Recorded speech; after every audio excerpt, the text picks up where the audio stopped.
too, man. I remember so many stories that people don't even know. Like I went on the West Side.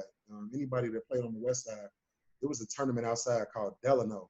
It was in the Okay. back of a grammar school, and was no lights. Everybody pulled their cars up. So this was the first time I caught Ronnie Fields after the neck injury, Okay. after me playing Vince. So I'm like super souped up. Like now, like I'm like, ooh, I got you now. It's not 96. It's not high school. This is like 98, 99. Right. Called Ronnie at Delano. Man, we put on a show, bro. Michael Herman was on Ronnie's team. I Oh had a man. kid, Joel Bullock, play with me.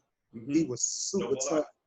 Man, we went out there, bro, and from that point on, like I got picked by the West Side guys to go play money games out west, and everybody knew I was a South Sider. So it Right. was, man, just so many stories, man. I wish we could find a way to get through them all and have time to discuss them, man. But it was definitely great times, and I'm just appreciative to be part of, the history of Chicago basketball. No one person will ever dominate it, but I'm just happy to be a page in a chapter, man. Somebody you can look at and say, man, he was like Zion before Zion, you know? Yeah. Well, you know, you answered a lot of the questions that people have thrown at me.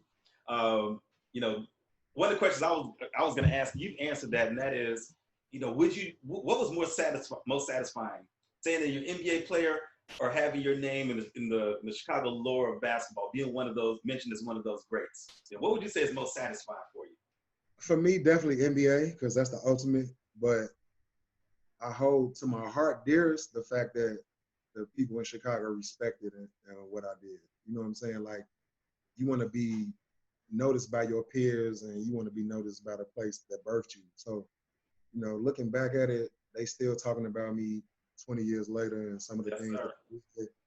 they still, bringing up shirts and murals and who jumped higher and who did this. So just to know that you left a mark, you know what I'm saying? If God forbid something was to happen to me today, I feel like, I left my mark on Chicago basketball.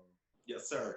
not just being a person that went to the NBA, like I love my city. Like I rep Chicago. Anybody that knows me, Yep. I go, I'm Chicago crazy. So I just wanted to put on for my city, man, and be one of the dudes that was one of the elites at a certain point in time. You know what I'm saying? And I consider myself a basketball almanac, a historian. So I know the stories of people before and after me. I know the pitfalls.